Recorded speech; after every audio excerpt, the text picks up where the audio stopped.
ખેડા જિલ્લામાં state monitoring cell SMC દ્વારા દારૂના ગેરકાયદે વેપાર સામે મોટી કાર્યવાહી હાથ ધરવામાં આવી છે। નડિયાદ તાલુકાના વાલેઠવા ગામે નર્મદા કેનાલ નજીક આવેલા એક મકાન ગોડાઉન પર દરોડા પાડી પોલીસે વિદેશી દારૂનો મોટો જથ્થો ઝડપી પાડ્યો હતો। દરોડા દરમિયાન વિવિધ બ્રાન્ડની 1033 દારૂની બોટલો સહિત કુલ ₹5.17 લાખથી વધુનો મુદ્દામાલ જપ્ત કરવામાં આવ્યો હતો।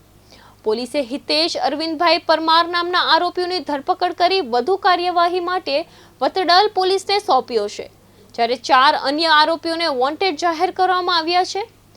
પ્રાથમિક તપાસમાં દારૂ પંજાબ અને મહારાષ્ટ્રથી ડિસ્ટિલરીઓમાંથી લાવવામાં આવ્યો હોવાનું સામે આવ્યું છે।